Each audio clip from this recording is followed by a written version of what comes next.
OK, bonjour à tous et à toutes. Hello, everyone. Je vous souhaite la plus cordiale de bienvenue.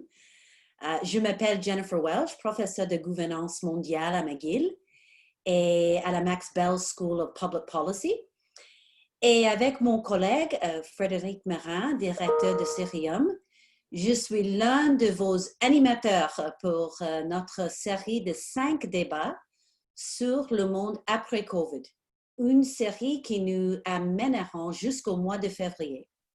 Et on a commencé notre projet avec le titre de l'ouvrage de Stefan Zweig, Le monde d'hier. Et même si nous sommes encore au cours de la crise de la COVID-19, on sait ça, on pense qu'il n'est pas trop tôt pour penser le monde d'après.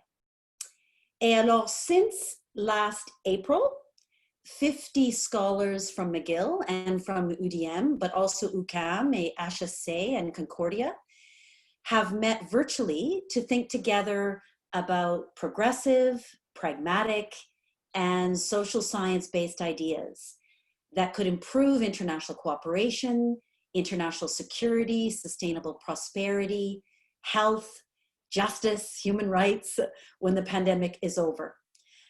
We've secured a contract to publish a bilingual volume of essays, but we're also anxious not to be bogged down by long publication calendars.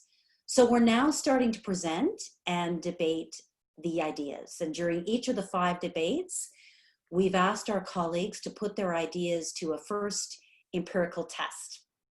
And we've asked decision makers, activists, and practitioners, such as Mia Homsey, who we've invited today, to tell us whether these ideas, which, like all academic work, come from the ivory tower, make any sense and are likely to have impact.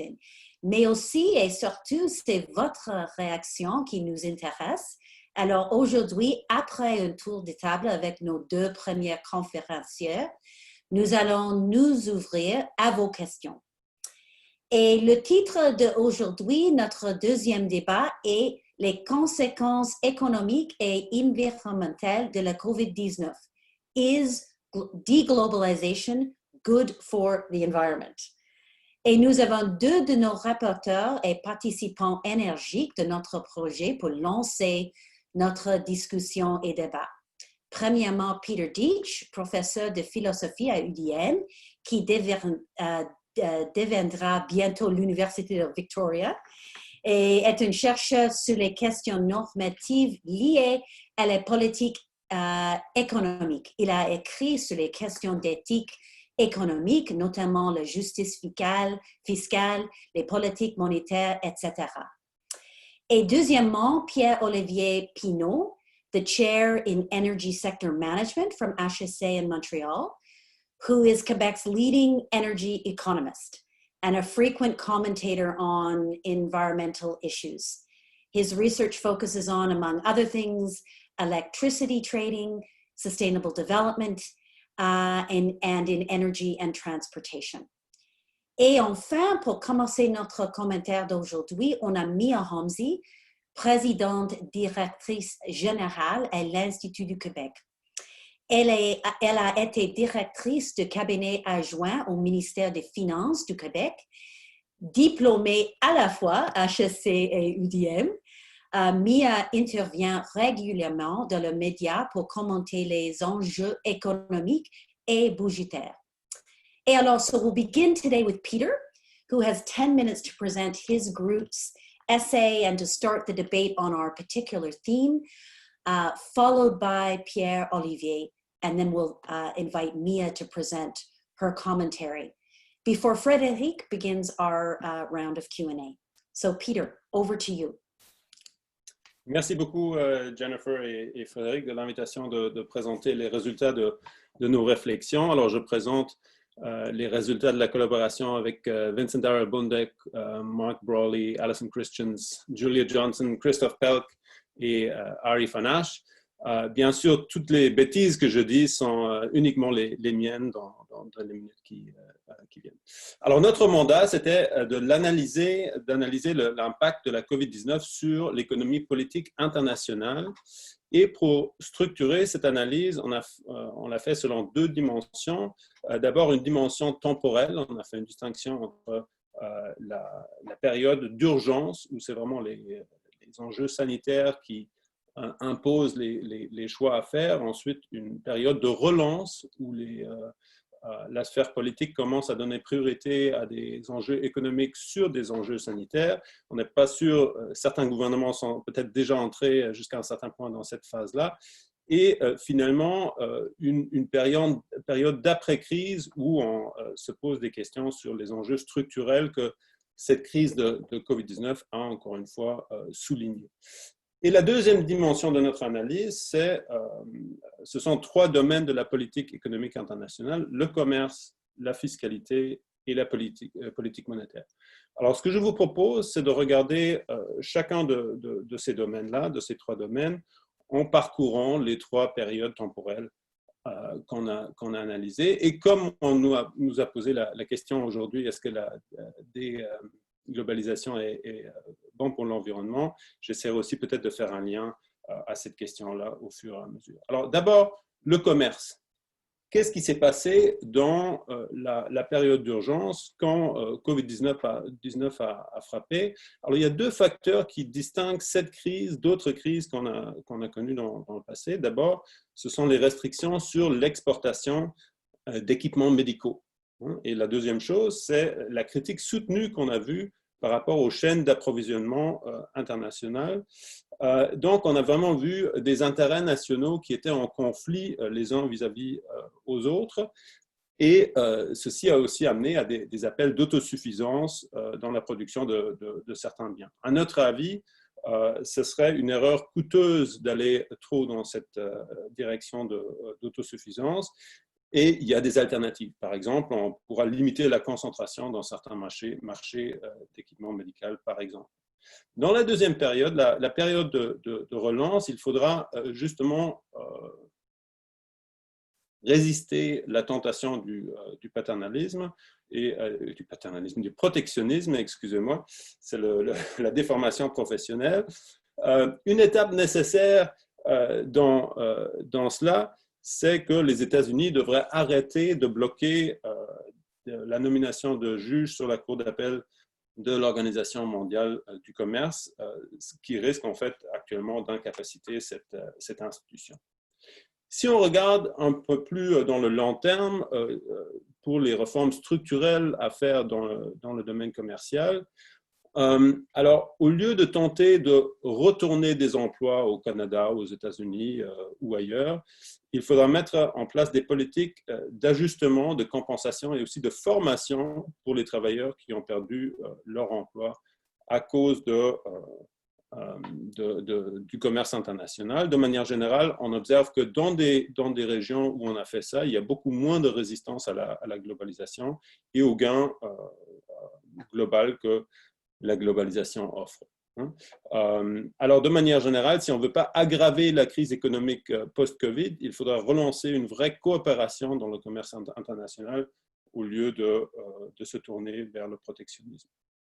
Si on regarde maintenant du côté de la fiscalité, encore une fois en trois étapes, alors dans la première période, la période d'urgence, les gouvernements ont ouvert leurs coffres, et avec raison, il y avait des ressources médicales à mobiliser, des subventions de salaire à payer et des crédits pour les entreprises, notamment pour les PME, mais aussi pour d'autres entreprises à fournir. Alors, il y a peu de questions, peu de débats que ces actions s'imposaient. La prochaine étape, ce sera de regarder ce qui se passe dans la période de relance. Alors ici, déjà, les choses deviennent un peu plus compliquées. On pourra peut-être apprendre des leçons de la crise financière de 2008. En 2008, ce qu'on a observé, c'est que la crise initiale immobilière a été suivie par une crise de dette souveraine. Et comment est-ce qu'on a réagi à cette crise de dette souveraine? On a réagi par une politique d'austérité. Alors, l'impact de cette combinaison d'une crise économique avec une politique d'austérité était qu'on mettait le fardeau, notamment sur le dos des moins nantis, qui étaient déjà frappés par le chômage plus que d'autres. Alors, cette combinaison de couper dans les programmes avec un programme d'austérité, c'est un scénario qu'il faut absolument éviter après la COVID-19. Donc, notre recommandation, ce serait de viser un stimulus économique coordonné par les pays, par exemple du G20, de l'OCDE. Et là, on peut aussi faire un lien avec des enjeux environnementaux. Ce stimulus pourrait notamment faciliter la transition verte. Alors, à ce moment-là, certains commentateurs disent, bon, pour les pays riches, c'est peut-être pas un enjeu d'avoir un stimulus, de tomber dans l'austérité, ce n'est pas nécessairement un danger imminent. Par contre, si on regarde le niveau de dette de l'Italie, de l'Espagne et d'autres pays occidentaux, c'est important de prendre cet enjeu au sérieux. Alors, si on ne veut pas couper, à la longue, il faudra non seulement augmenter les dettes, mais il faudra aussi trouver d'autres revenus. Et c'est ça l'accent de notre analyse de l'après-crise dans le domaine fiscal. Alors, parmi les réformes structurelles nécessaires, à part du fait qu'on veut miser sur des programmes de dépenses importants, un stimulus important, il faudra trouver des sources de nouveaux revenus. Et là, on envisage notamment des impôts plus progressifs sur les hauts salaires et sur le capital. Alors, hausser les revenus sur les hauts salaires, c'est peut-être un peu plus facile et faisable de manière unilatérale, même s'il y a des gens qui disent que ça va brimer les incitatifs des hauts salaires. Il y a aussi des études, notamment par Thomas Piketty, qui était invité à l'Université de Montréal il y a une semaine, qui montrent que les hauts salaires, en fait, ne réduisent pas tant leur offre d'emploi si on les taxe plus. Donc, notre conclusion ici, c'est qu'il y a peut-être plus de marge qu'on le dit souvent. Pour une taxation plus efficace du capital, c'est plus compliqué. Le capital est mobile, donc il y a concurrence fiscale. Les pays sont en concurrence pour attirer du capital de l'étranger et pour cela, il faut une coopération fiscale internationale. Alors, est-ce faisable? Jusqu'ici, on a vu pendant les 20 dernières années qu'il y a plusieurs embûches dans ce domaine-là, mais les derniers signaux de l'OCDE sont plus encourageants. Il y a notamment les deux piliers qui ont été proposés avec une imposition minimale des multinationales. Ce n'est pas encore décidé, mais c'est plus encourageant dans le passé. Alors, pour résumer le domaine fiscal, il faut trouver de nouveaux revenus pour pouvoir financer le stimulus coordonné qui s'impose. Finalement, si l'on regarde du côté de la politique monétaire, alors ce qu'on observe ici, c'est que les banques centrales dans les pays occidentaux, en mars 2020, ont simplement ressorti le manuel de la crise qu'ils avaient développé en 2008. Et ceci n'est peut-être pas très surprenant. Ce qui est surprenant, c'est la taille des interventions qu'on observe. Alors, la Federal Reserve aux États-Unis, par exemple, dans la deuxième moitié de 2008, alors la dernière crise avait augmenté son bilan par 1 billion de dollars, tandis que dans les 2 premiers mois de la crise COVID-19, ils l'ont augmenté par 3 billions de dollars, ce qui est une augmentation importante. Et ils font ça avec des programmes d'assouplissement quantitatif. Donc, ils achètent des titres financiers pour injecter de cette manière-là de la liquidité dans l'économie. Au Canada aussi, on a vu pour la première fois des programmes de rachat. Au Canada, on n'avait pas d'assouplissement quantitatif après 2008. Alors, analysons encore une fois en 3 temps les enjeux ici. Dans la période d'urgence, alors, les opinions étaient divisées. Si c'est un choc d'offres, alors à ce moment-là, on se pose la question, est-ce qu'injecter de la liquidité va même résoudre des problèmes? Mais c'est aussi un choc de demande. Alors, si l'intervention des banques centrales est plus plausible, c'est en tant que réponse à ce choc de demande. Mais comme je l'ai déjà dit, plusieurs experts disaient qu'il y avait trop de liquidités qui étaient injectées trop tôt. Alors, quels sont les dangers que cette injection peut-être exagérée de liquidité crée? Alors, c'est là où on peut regarder vers la relance et aussi apprendre quelques leçons de la crise de 2008. L'injection de liquidité a des effets secondaires. Alors ici, je veux souligner deux. Le premier, c'est l'effet secondaire potentiel sur les inégalités. Alors, ce que les banques centrales veulent, c'est que la liquidité qu'ils injectent va en fait stimuler la production économique. Mais le scénario alternatif, c'est que cette liquidité est utilisée sur des marchés secondaires pour acheter des actions, pour acheter des maisons, etc.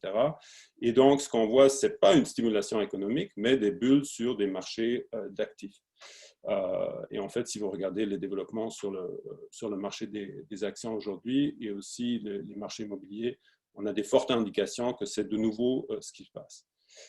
Le deuxième effet secondaire est un effet secondaire sur le statu quo par rapport au financement des pollueurs dans notre économie.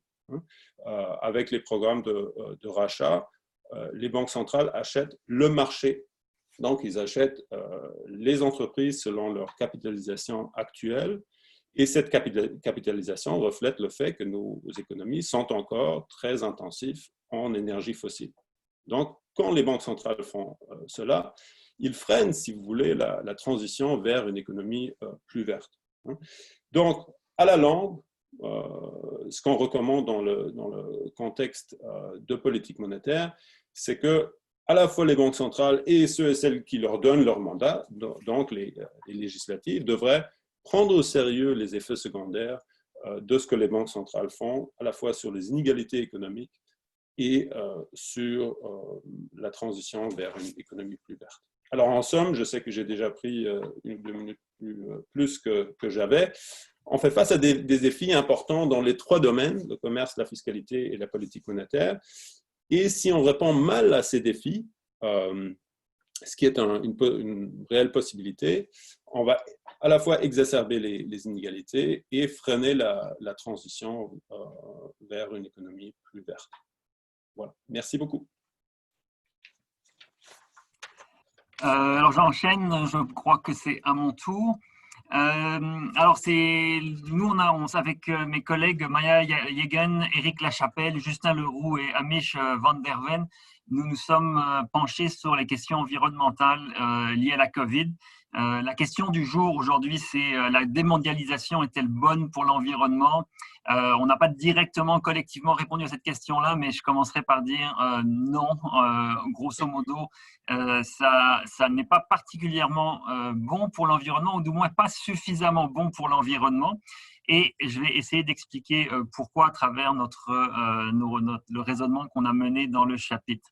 Tout d'abord, les problèmes environnementaux ne se résument pas au changement climatique et on sait qu'on a une panoplie de problèmes environnementaux sur les bras, sur le dos.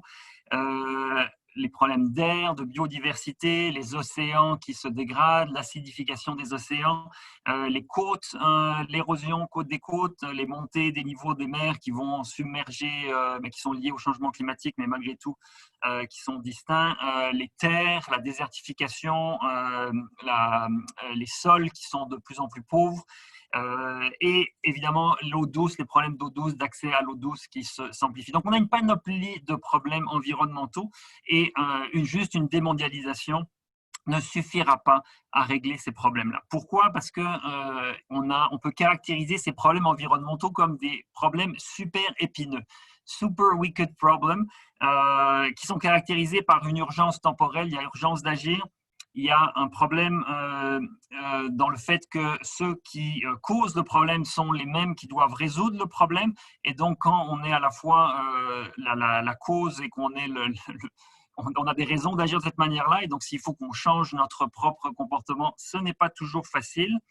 On manque d'autorité centrale pour agir sur ces problèmes qui sont souvent globaux, mais même quand ils sont à une échelle locale, il y a peu d'autorité pour résoudre ces problèmes-là. Et quand elle existe, cette autorité, elle est souvent très faible et elle n'a pas les leviers pour agir. Et nous avons aussi ce qui caractérise ces super wicked problems ou ces problèmes super épineux.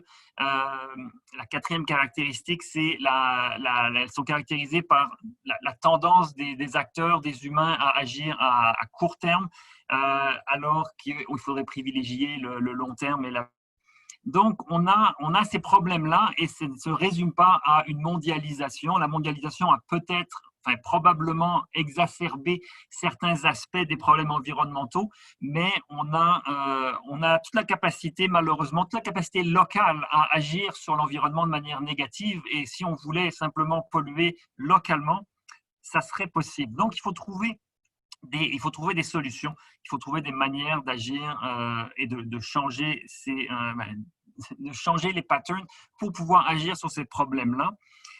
La COVID a eu quelques impacts. Alors, plusieurs impacts. Au niveau de l'environnement, ça a été largement documenté que, évidemment, avec le confinement, les gens sont restés chez eux. Il y a eu beaucoup moins de trafic aérien, beaucoup moins de véhicules qui ont été sur les routes. Donc, on a eu des effets à court terme sur les émissions de gaz à effet de serre. Donc, évidemment, c'est ce qu'on souhaite, réduire les émissions de gaz à effet de serre. Donc, l'impact de la COVID a été bénéfique là-dessus à court terme, mais on a vu les ventes d'essence ont repris. Au niveau canadien, on a vu une chute jusqu'à 40% des ventes d'essence au mois de mars-avril, mais à partir de mai-juin, les ventes ont remonté et maintenant, aux dernières statistiques qu'on avait pour septembre, on était environ à 10% sous les ventes mensuelles du mois de septembre 2019.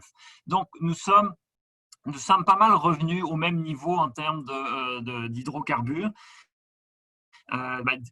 10%, c'est quand même moins, donc il y a quand même moins d'utilisation d'essence et de diesel. Et au niveau aérien aussi, il y a beaucoup moins de ventes de carburant pour les avions. Mais ce n'est pas comme si on avait structurellement changé les choses. On arrive, dès qu'on reprend l'activité économique, on reprend les activités comme auparavant. Donc, on a certains changements au niveau individuel, au changement collectif. Il y a certaines prises de conscience sur le local. On veut produire plus localement. Ça a été mentionné un petit peu par Peter. Et on le voit au Québec, par exemple, cette idée qu'on va construire des serres pour avoir une autonomie alimentaire. C'est une idée bien populaire qui peut avoir certains avantages environnementaux, peut aussi ne pas en avoir, parce que quand on regarde simplement la part du transport dans le commerce international, ce n'est pas le plus gros impact. Et donc, si on est pour chauffer des serres au Québec avec de l'électricité qu'on n'exporte pas et qui amène nos voisins à brûler plus de gaz de schiste pour produire leur électricité pendant que nous, on chauffe des serres pour faire pousser nos tomates localement, peut-être que sur leur cycle de vie, les tomates locales auront eu un impact environnemental plus grand que des tomates qui arrivent par camion ou par train du Mexique. Et ce n'est pas évident que l'économie de transport est forcément bénéfique par rapport à l'économie au surplus de dépenses énergétiques pour le chauffage de serres, par exemple. D'autant plus que, on le sait, même durant la COVID, on a beaucoup insisté sur le fait de faire venir des travailleurs de l'étranger pour ramasser nos tomates, ramasser nos concombres, ramasser nos fraises. Ça a été d'ailleurs des foyers d'éclosion de COVID. Et donc, on peut même se poser la question, est-ce que ce sont des fraises locales? Si on a fait, elle a peut-être poussé localement, mais si elle est ramassée par un Mexicain, la fraise n'est peut-être pas aussi locale que ce qu'on voudrait le croire. Donc, il y a différents impacts qui sont difficiles encore à mesurer, mais qu'on peut tout à fait questionner sur les conséquences à long terme positives sur l'environnement. Les mesures qu'on suggère pour justement sortir de cette crise environnementale qui n'a pas disparu avec la COVID et qui en fait est probablement rendue plus visible peut-être grâce à la COVID, parce qu'on a souvent insisté dans les plans de relance, d'avoir des plans de relance qui prennent en compte la nécessaire transition énergétique, la lutte contre les changements climatiques. Donc peut-être qu'il y a une prise de conscience qui s'est faite, et du moins beaucoup de gouvernements, au moins en parole, ont dit qu'ils feraient des relances plus vertes que ce qu'on aurait peut-être entendu il y a une dizaine d'années. Et donc dans les mesures qu'il y en a certaines que nous mettons de l'avant et que Peter a mentionné. Donc là, on est en parfaite convergence sur l'éco-fiscalité. C'est évident qu'il faut avoir une éco-fiscalité pour justement prévenir prévenir les pollueurs et les empêcher, les faire payer pour une pollution qui jusqu'à maintenant se fait largement gratuitement ou en dessous du coût qu'ils imposent à la société directement et à l'environnement d'une manière plus générale. On a aussi identifié la formation, les besoins de formation comme étant centraux. Il faut une accessibilité à la formation continue, à la formation des travailleurs pour justement que personne ne se sente dépossédé dans la transition et que tout le monde ait la confiance qu'aller chercher des compétences pour s'insérer dans une nouvelle économie est possible. Et ça, c'est quelque chose à laquelle nous croyons fortement, le groupe qui a coécrit le chapitre dont je discute. Et après, plus directement sur des questions environnementales, les questions d'aménagement du territoire sont essentielles. Il faut cesser cet étalement urbain qui détruit des écosystèmes, ne favorise pas une mobilité durable, qui peut se faire avec plus de mobilité, plus de transports actifs, plus de transports en commun. Et donc, pour ça, il faut avoir des règles beaucoup plus strictes sur l'aménagement du territoire. Comme je le mentionnais, promouvoir une mobilité durable. Et une mobilité durable, ce n'est pas des véhicules électriques, c'est d'abord sortir du véhicule individuel avant éventuellement de rentrer à 2 ou 3 et faire du covoiturage dans un véhicule électrique.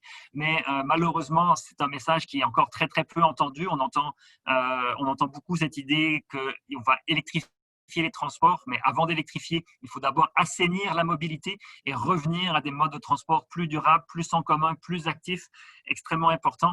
Et faire aussi, en dernier lieu, un chantier sur les bâtiments pour viser, comme l'Allemagne le vise officiellement aujourd'hui, 80% de réduction d'énergie dans les bâtiments à l'horizon 2050. Donc, avoir des bâtiments beaucoup plus performants d'un point de vue énergétique. Et ce n'est pas parce qu'on est chauffé à l'électricité renouvelable au Québec que nous pouvons faire l'économie de cet effort majeur dans la rénovation de nos bâtiments. Et à l'échelle canadienne, c'est aussi un chantier qu'il va falloir évidemment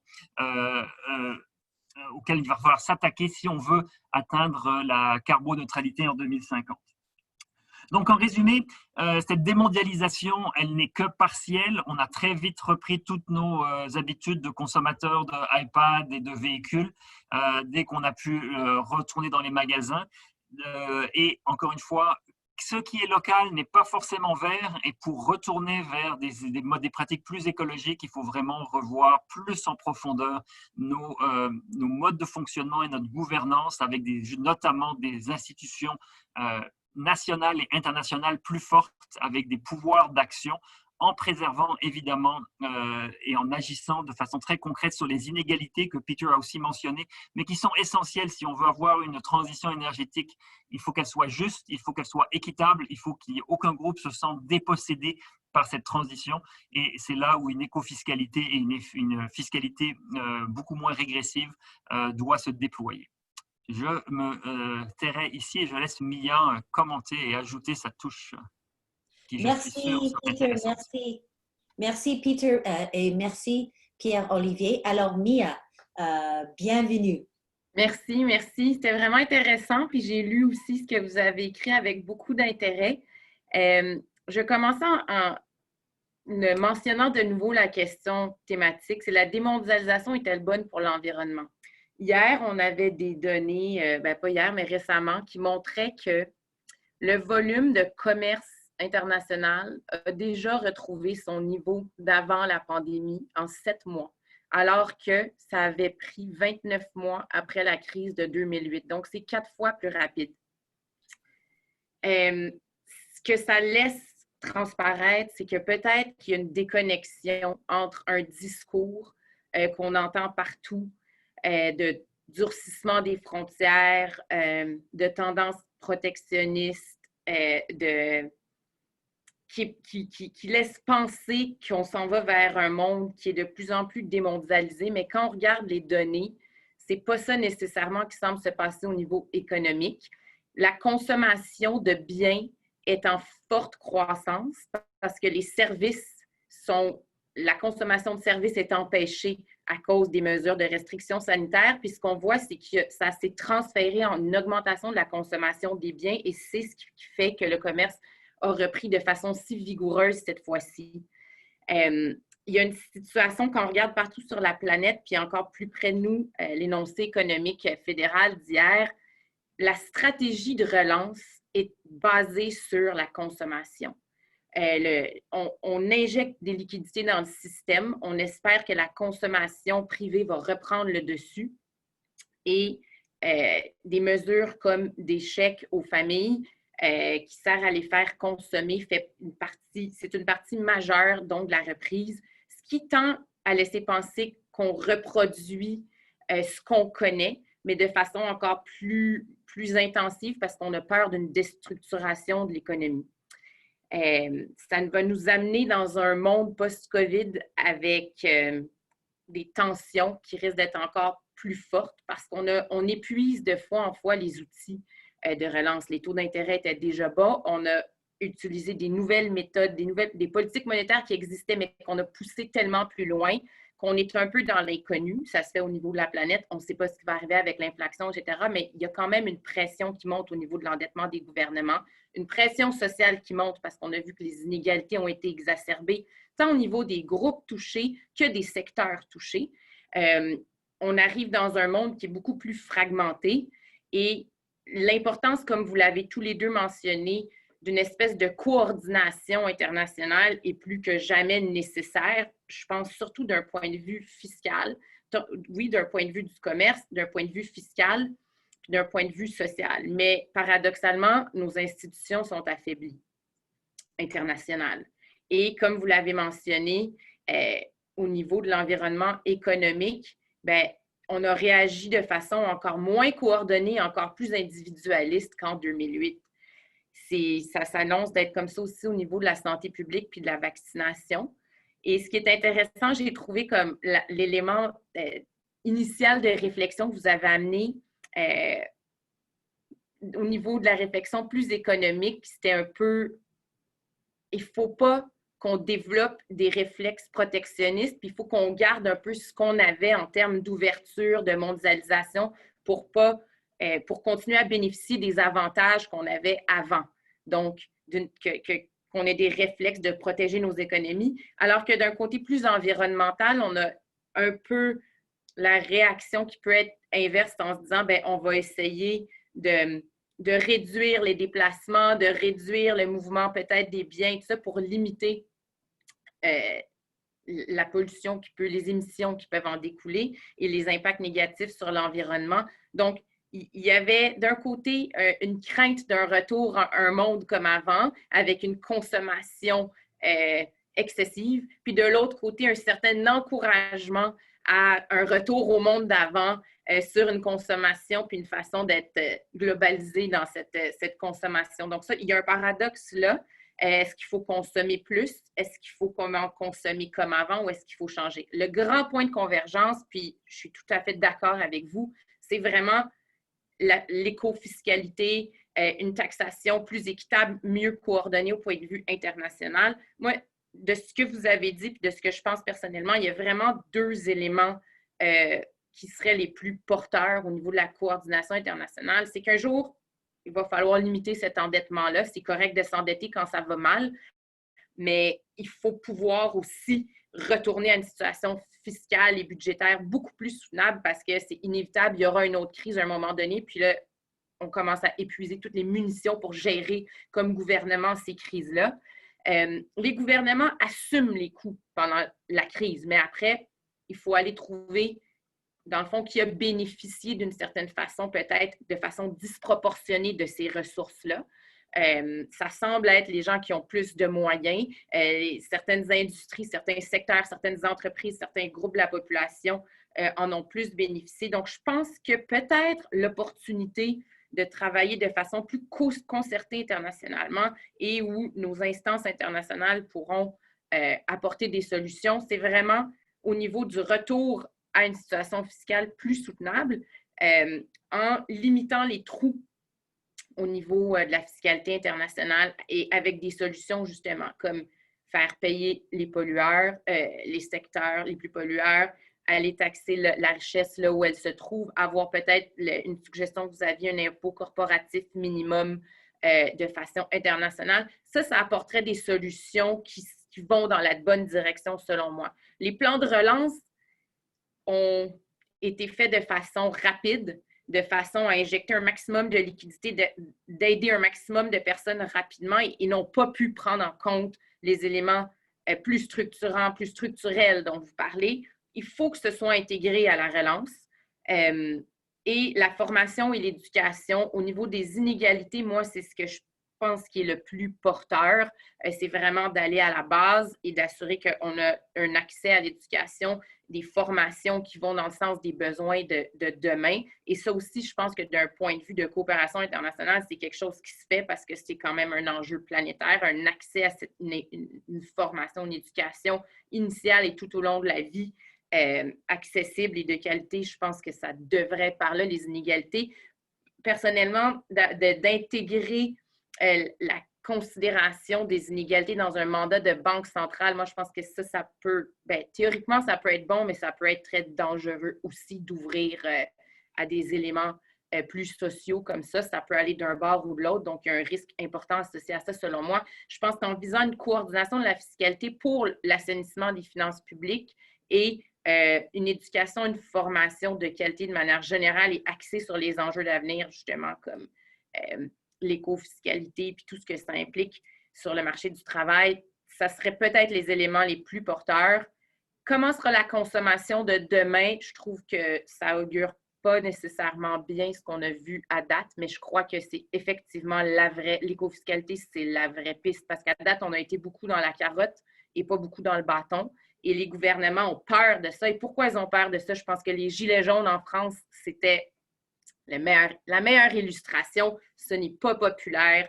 Je sais qu'il y a des façons de compenser les gens qui ont moins de revenus, mais ça n'a pas été bien appliqué à date. Et puis, je crois que le goût qui reste en bouche des gouvernements pour ça, c'est vraiment la peur d'une révolte populaire avec des mesures comme ça.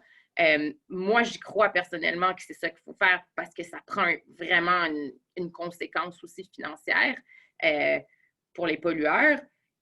Mais est-ce que c'est faisable politiquement? Les politiciens réagissent à la population.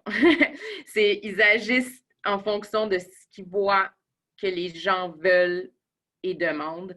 Ils sont conscients des enjeux de long terme, mais ils y vont par des méthodes qui sont plus incitatives et non punitives. Et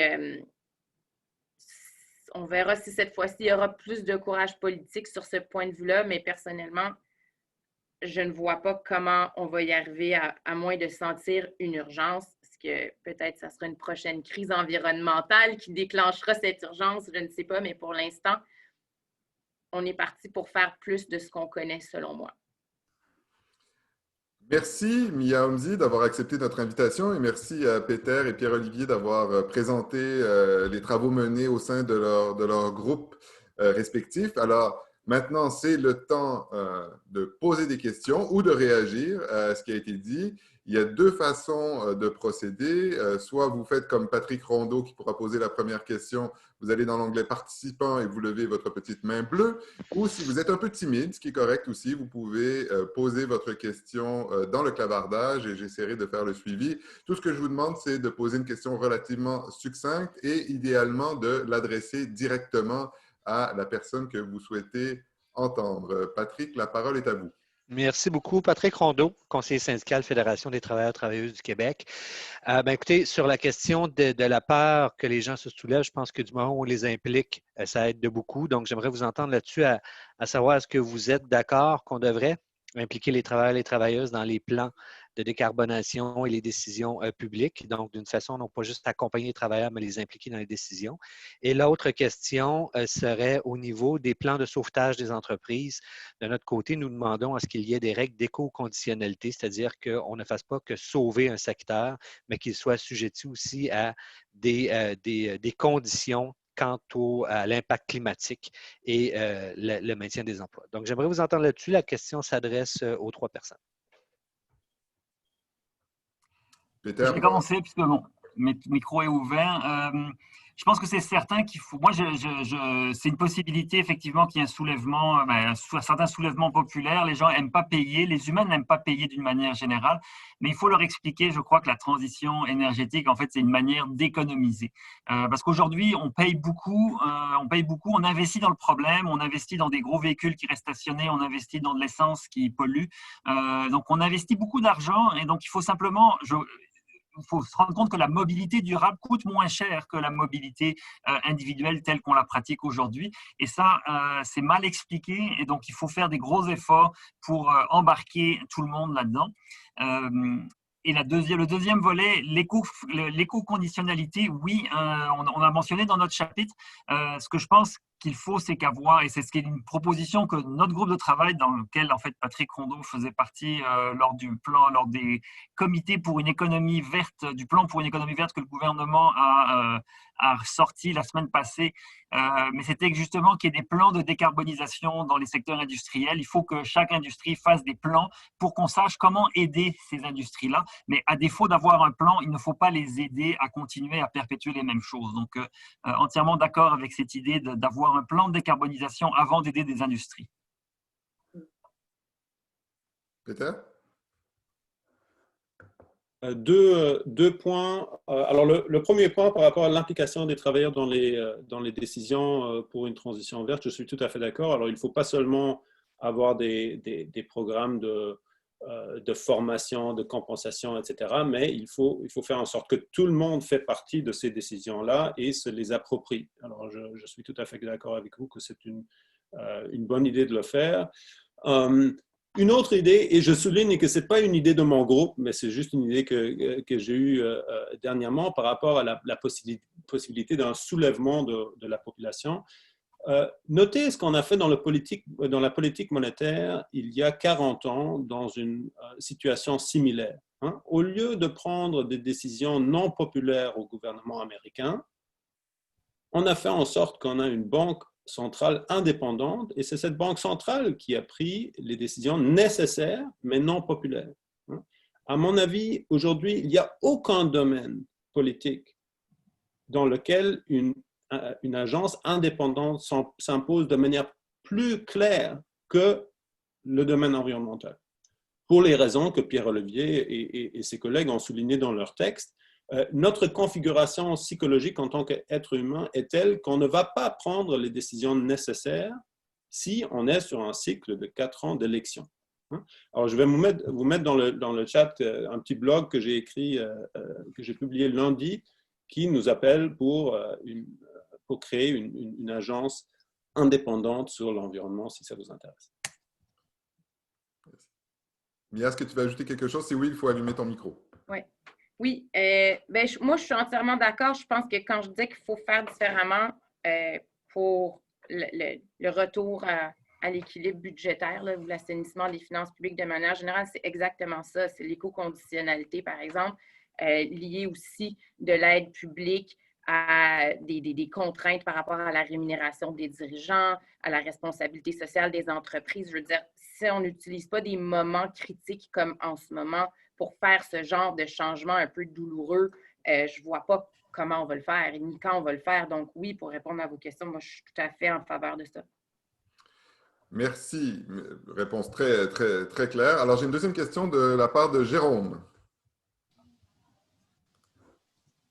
Oui, bonjour. Ma question s'adresse à l'ensemble des panélistes. Je vais essayer de faire ça brièvement. Le thème, donc, c'était démondialisation. Est-ce que la démondialisation potentielle serait souhaitable ou bénéfique pour l'environnement, les changements climatiques? J'ai 3 constats. Un, je constate, j'entendais notamment ce que Pierre-Olivier disait sur cette idée que la démondialisation, la perspective d'une démondialisation ne soit pas nécessairement bénéfique au plan climatique parce que finalement, on pourrait déplacer le problème ou ne pas avoir d'effet, disons, climatique positif net. J'entends ça très bien. Je note quand même que je pense que dans l'appétit populaire pour une démondialisation possible ou pour une autonomie alimentaire ou pour une consommation locale, il y a aussi des une volonté qui n'est pas que environnementale, mais aussi de sécurité. Il y a un mode de vie derrière ça aussi. Donc, c'est là où je pense qu'il va falloir, au niveau politique, balancer les différentes motivations. Ça, c'était un point. Par rapport à la volonté de créer des espèces d'organisations internationales, une coopération internationale plus forte en ces matières, c'est souhaitable. Je ne sais pas si ça va arriver. Puis ma question spécifique, et j'y viens, c'est j'aimerais entendre ce que vous pensez. J'ai eu l'impression aujourd'hui que les deux choix qui étaient donnés, c'était soit la démondialisation ou, jusqu'à un certain point, pas un retour à ce qu'il y avait avant, mais il y avait un côté un peu binaire là-dedans. Dans les faits, il y a ces mouvements pour ce qu'on appelle le fair trade, là, qui est une espèce de mondialisation qui serait peut-être plus verte, peut-être plus équitable. Qu'est-ce que vous pensez des mécanismes comme le Carbon Border Adjustments? Ces propositions-là qui visent, si on veut, à rendre le commerce international plus vert et qui ne dépendent pas nécessairement d'une coordination internationale qui n'est pas toujours évidente à mettre en place. Donc, j'arrête ici. Merci. Pierre-Olivier, ton micro est encore allumé, donc si tu veux commencer. D'accord, mais je pense qu'à défaut d'une coordination plus grande à l'international, c'est nécessaire d'avoir des tarifs ajustés aux frontières pour justement pénaliser ceux qui ne respectent pas les règles environnementales qu'on veut s'appliquer ou qu'on veut s'imposer. Donc, le grand défi, c'est amener plus de cohérence dans notre consommation, ce qui a permis à la société moderne de se développer telle qu'on la connaît, telle qu'on en jouit aujourd'hui. C'est vraiment notre capacité à utiliser des ressources naturelles sans avoir de compte à rendre envers la nature et en outrepassant les équilibres des écosystèmes. Et donc, il faut ramener un peu de cohérence dans nos manières de faire. Toute action qui nous permet de ramener de la cohérence dans nos actions et de nous imposer les contraintes qui sont des contraintes réelles de la nature pour lesquelles on va payer, on ne paye pas aujourd'hui, mais on va payer plus tard en termes de changement climatique catastrophique si on n'agit pas. Mais tout ce qui amène la cohérence est une bonne chose. Et donc, oui, si on n'a pas de coordination internationale qui amène la cohérence, il faut qu'on le fasse dans les États ou dans les provinces et qu'on pénalise les importations qui ne respectent pas des normes que nous, on veut respecter par souci de cohérence et d'intégrité environnementale. Peter? Merci. Alors, les Carbon Border Adjustments, je suis d'accord avec Pierre-Olivier qu'en principe, c'est une bonne idée. Ensuite, il faudra regarder en détail comment c'est structuré. Je pense que ça souligne aussi une grande faiblesse de notre système de commerce international actuel, qui est justement qu'on ne peut pas domestiquement imposer des standards environnementaux plus costauds sans être vulnérable sur le plan du commerce international. Et ça, c'est un problème, ça, il faut l'adresser et cette mesure est une possibilité. Votre question me permet aussi peut-être de clarifier quelque chose par rapport aux commentaires très bienvenus. Merci beaucoup, Mia, de tout à l'heure. Alors, il y avait l'idée qu'il y a peut-être une tension entre deux choses. Il y a une tension entre le fait d'un côté, on dit oui, il faut une relance et il faut peut-être ne pas jeter l'eau du bain avec le bébé quand on regarde le commerce international. Et mais de l'autre côté, si je peux me permettre. Pardon? C'est le bébé qu'il ne faut pas jeter, pas l'eau. Oui, excuse-moi, le bébé avec l'eau du bain. Mais en même temps, il faut réduire les déplacements, il faut réduire la consommation. Je pense qu'on peut avoir les deux. Les deux ne sont pas mutuellement exclusifs. Donc, par exemple, je suis d'accord avec Pierre-Olivier et son groupe quand on dit qu'il ne faut pas relancer l'industrie aérienne. C'est tellement clair que ça, c'est une des mesures qu'on devrait prendre ces jours-ci. Mais les choses qu'on continue à consommer, il y en aura qu'on continue à consommer. Je pense que pour ces choses-là, on devra au même temps continuer à bénéficier de la spécialisation offerte par le commerce international. Donc, oui, il faut freiner globalement le système, mais dans le système qu'on conserve, il faut continuer à bénéficier du commerce international au lieu de, par exemple, un exemple qu'on utilise, de produire des face shields au Canada au lieu de la Chine. Mais moi, j'ai l'impression qu'effectivement, Jérôme, ce que tu mets de l'avant, c'est vraiment la notion d'éco-fiscalité, puis on l'a mentionné. Puis dans un monde où on semble pousser une reprise en stimulant massivement la consommation, parce que c'est exactement ça qui se passe, puis elle explose, comme dès qu'on a déconfiné cet été, les données montrent que la consommation a augmenté. Puis là, on vient de voir des chiffres records de PIB pour le 3e trimestre de l'année. Je veux dire, on semble diriger la reprise comme ça. Donc, je pense que l'éco-fiscalité, pour bien justement essayer d'ajuster ou de déplacer cette consommation-là, elle va être vraiment nécessaire. Puis que au niveau local, ça va avoir une moins forte emprise, ça va avoir moins d'effets, moins d'impact, mais c'est mieux que rien. C'est un début, puis plus on inclut de joueurs là-dedans, plus ça va être efficace. Merci, Mia. Question de Serge maintenant. Oui. Ma question s'adresse aux 3 conférenciers. En fait, en écoutant Pierre-Olivier, j'ai cru entendre qu'il partage plus l'idée selon laquelle la démondialisation ne serait pas favorable à l'environnement. Alors moi, je partage plutôt l'idée qu'on ne devrait pas prendre position, que ce soit du côté de la démondialisation ou du côté de la mondialisation.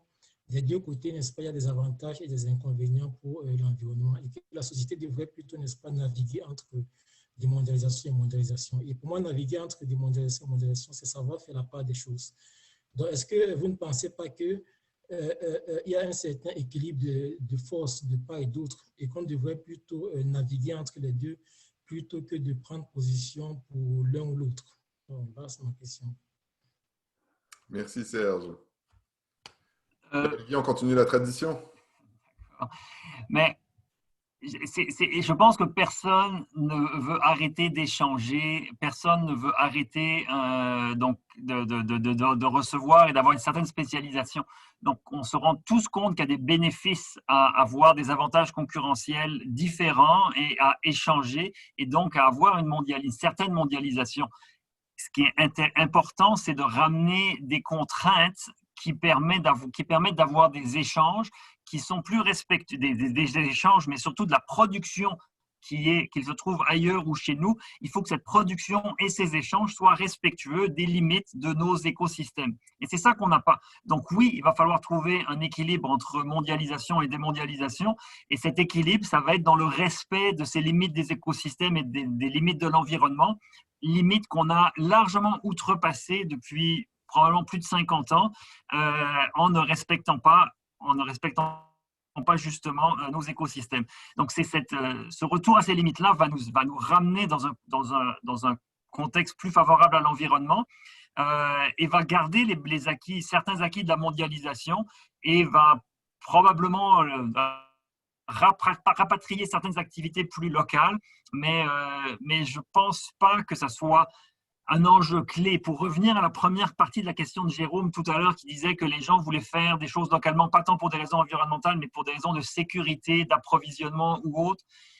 Je pense que les gens ont ce rêve, on a tous le rêve d'avoir une maison autonome, d'avoir notre jardin, de tout faire, mais on se rend très vite compte que avoir un jardin, c'est labourer la terre, c'est ramasser les plantes, nettoyer, et qu'en bout de ligne, il y a des gens qui aiment ça le jardinage, mais il y en a beaucoup qui n'aiment pas, et que quand on se rend compte que ce que ça implique de tout faire localement, eh bien, les gens vont se réaliser que non, on veut peut-être avoir accès à ceux qui sont spécialisés et avoir accès aux fruits de leur travail.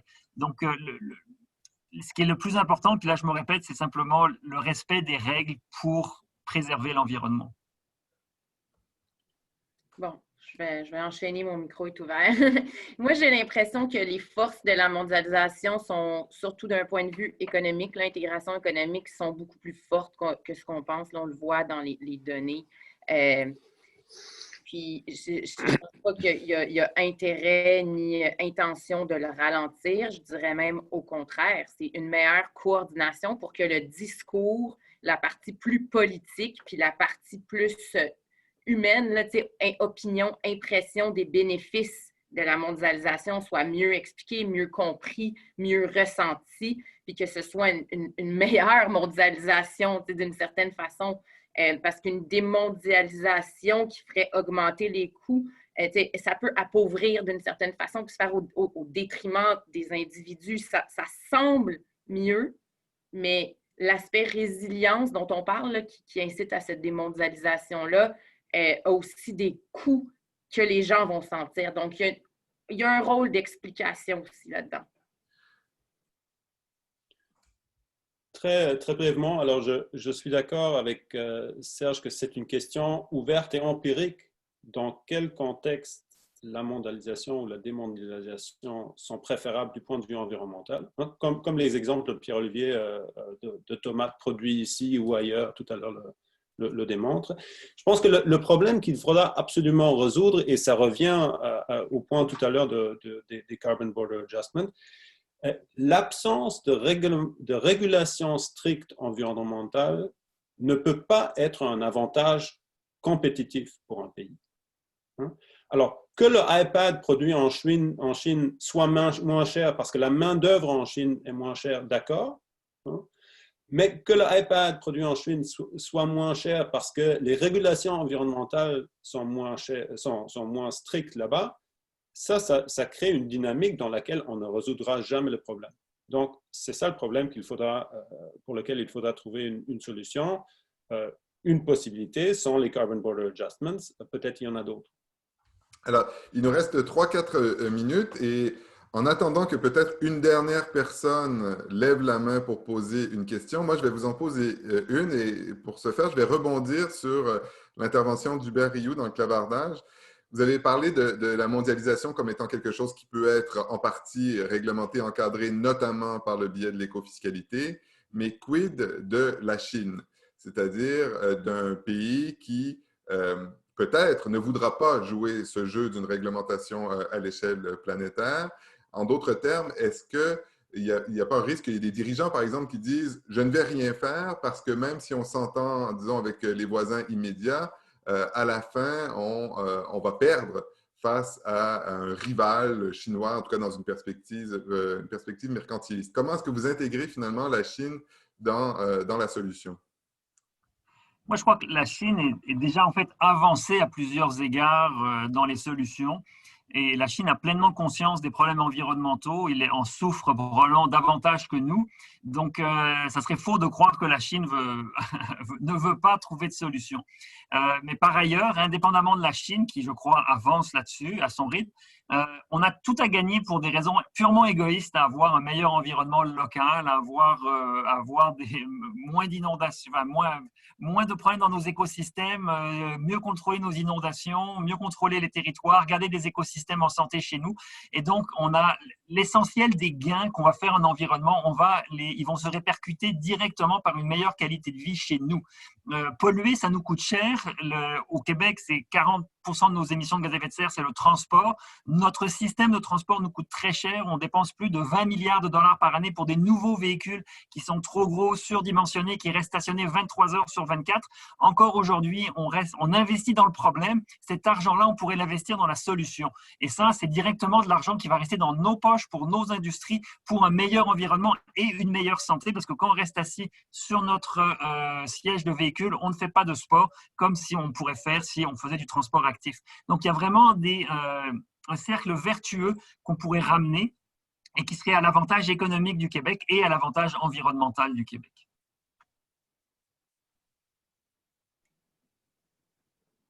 Oui, bon, ben, j'enchaîne. Ah, non, OK, vas-y.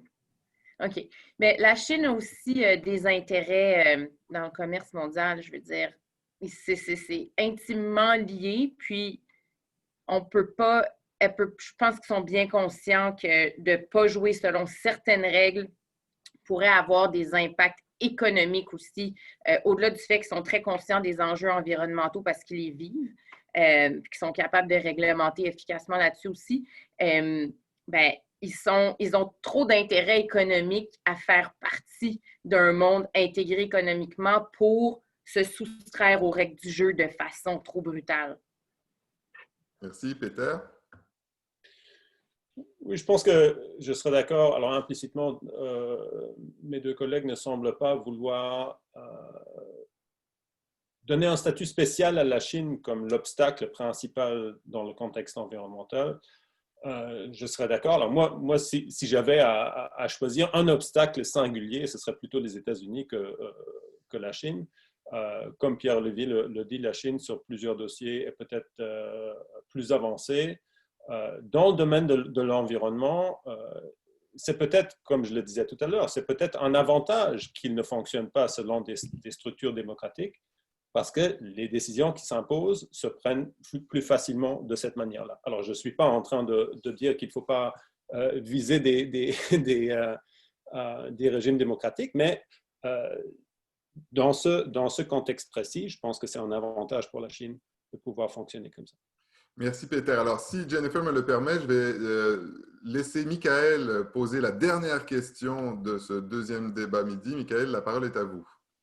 Oui, alors merci Michael Novak. Je suis impliqué avec Québec Net Positif, qui a fait l'objet d'une étude par l'Institut il y a déjà un an et demi, je pense.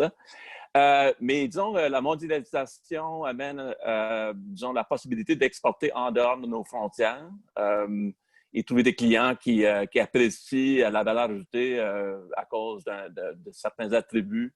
Alors, je donne l'exemple de l'aluminium québécois qui est fabriqué avec de l'énergie propre. Le Québec a l'avantage où 99% à peu près de l'énergie qu'on produit, elle est renouvelable, surtout à cause de l'hydroélectricité. Donc, exemple, Apple commence à acheter, approvisionner l'aluminium du Québec parce qu'eux-mêmes, ils mettent une valeur certaine au niveau de l'acceptabilité sociale et ainsi de suite. Donc, la question, c'est vraiment tout le côté valeur ajoutée qui n'est pas nécessairement monnayable, mais parce qu'il y a une clientèle qui veut acheter des produits plus propres et ainsi de suite. Je pense que ça devrait avoir un effet important sur la façon qu'on mondialise et de mettre en valeur justement le fait que des produits québécois qui sont fabriqués ici avec de l'énergie propre devraient trouver une clientèle mondiale qui va apprécier et qui va, dans un certain sens, disons, se retourner vers leur clientèle en disant nous vous offrons justement des produits plus propres. Alors, c'est une question un peu commentaire-question pour vous trois. Merci. Merci. Est-ce qu'il y a quelqu'un qui veut se lancer dans une réponse conclusive? Je peux y aller, si vous permettez. Oui. Alors, j'ai deux commentaires par rapport à cette intervention. Du côté des consommateurs, c'est toujours louable quand des consommateurs sont prêts à payer pour un produit plus propre. Malheureusement, la grande majorité des consommateurs sur la planète n'ont pas les moyens pour pouvoir se permettre ce luxe. Du côté des producteurs, des actions volontaires d'être plus propres sont toujours bienvenues, mais je reste fortement convaincu qu'en bout de ligne, il faut avoir une régulation stricte et qui n'est pas basée sur des actions volontaires pour avancer dans le dossier. Des fois, l'intérêt financier et l'intérêt environnemental se recoupent, mais c'est juste une petite partie des actions nécessaires pour lesquelles c'est le cas. Alors, Jennifer, à moins que Pierre-Olivier et Mia souhaitent ajouter quelque chose, over to you. Oui, merci. Merci tout le monde. C'était excellent pour notre deuxième débat. Et je veux dire merci à Pierre-Olivier, à Peter, à Mia et bien sûr à Frédéric. Et aussi, marquez in your calendars. On a le prochain débat le 12 janvier. Et le titre est la pandémie COVID-19 et l'avenir de la liberté. Alors, les droits humains et monde numérique, avec une discussion de Cynthia Milton. Et l'autre, Frédéric, c'est Cynthia Milton et... Karim Ben-Yeklef. Karim, merci. Et alors, en janvier, bonnes vacances à tout le monde et merci beaucoup pour votre discussion et pour vos questions. Bonne journée.